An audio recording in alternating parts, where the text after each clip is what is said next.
ശബരിമലയിലെ spot booking ഒഴിവാക്കുന്നത് ഇതര സംസ്ഥാന തീർത്ഥാടകർക്ക് തിരിച്ചടി. നമസ്കാരം, കൊട്ടാരക്കര മീഡിയയിലേക്ക് സ്വാഗതം. ശബരിമലയിൽ അയ്യപ്പ ദർശനത്തിന് സ്പോട്ട് ബുക്കിംഗ് ഒഴിവാക്കുന്നത് ഇതര സംസ്ഥാനങ്ങളിൽ നിന്നുള്ള തീർത്ഥാടകർക്ക് തിരിച്ചടിയാകും. സന്നിധാനത്തെത്തുന്നവരിൽ ഏറിയ പങ്കും തമിഴ്നാട്, കർണാടക, തെലങ്കാന, ആന്ധ്ര, മഹാരാഷ്ട്ര എന്നീ സംസ്ഥാനങ്ങളിൽ നിന്നുള്ളവരാണ്. ഇവരിൽ തന്നെ ഭൂരിഭാഗവും ഗ്രാമീണ മേഖലയിൽ നിന്നുള്ളവരും. ദർശനത്തിന് വെർച്വൽ ക്യൂ നിർബന്ധമാണെന്നറിയാതെയോ സാങ്കേതിക തടസ്സങ്ങളാൽ ബുക്ക് ചെയ്യാൻ കഴിയാതെയോ എത്തുന്നവർക്ക് അനുഗ്രഹമായിരുന്ന സ്പോട്ട് ബുക്കിംഗ് സൗകര്യമാണ് സർക്കാർ വേണ്ടെന്ന് വെച്ചത്. കുമളി, എരുമേലി, മുണ്ടക്കയം, ആലുവ, ഏറ്റുമാനൂർ, ചെങ്ങന്നൂർ, പന്തളം, നിലയ്ക്കൽ, പമ്പ, കൊട്ടാരക്കര എന്നിവിടങ്ങളിൽ മുൻ വർഷങ്ങളിൽ സ്പോട്ട് ബുക്കിംഗ് കേന്ദ്രങ്ങൾ ഉണ്ടായിരുന്നു. നിലയ്ക്കലിൽ 10ഉം പമ്പയിൽ 5ഉം കൗണ്ടറുകളാണ് ഉണ്ടായിരുന്നത്. ഇതെല്ലാം ഒറ്റയടിക്ക് വേണ്ടെന്ന് വെച്ചത് തീർത്ഥാടകർക്ക് ബുദ്ധിമുട്ടാകുമെന്ന ആശങ്ക ദേവസ്വം ഉദ്യോഗസ്ഥർക്കുമുണ്ട്. തീരുമാനം പുനഃപരിശോധിക്കണമെന്ന് രാഷ്ട്രീയ പാർട്ടികളും ദേവസ്വം ജീവനക്കാരുടെ സംഘടനകളും ആവശ്യപ്പെട്ടിട്ടുണ്ട്.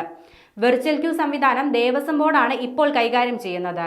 ഇതിൽ ഒരു ദിവസം 80,000 ഭക്തർ എന്ന പരിധി നിശ്ചയിച്ചത് ട്രാവൽ ഏജൻസികൾക്കായി ബുക്ക് ചെയ്താൽ സാധാരണ തീർത്ഥാടകർക്ക് അവസരം കിട്ടാതെയും വരും. സന്നിധാനത്തെത്തുന്നവരുടെ കണക്കും വിവരവും സുരക്ഷയ്ക്ക് ആവശ്യമാണെന്നും തിരുപ്പതി ക്ഷേത്ര മാതൃകയിൽ ശബരിമലയിലെ ദർശനം ക്രമീകരിക്കണമെന്നുള്ള ലക്ഷ്യത്തോടെയാണ് ദേവസ്വം ബോർഡിന്റെ പുതിയ ക്രമീകരണങ്ങൾ.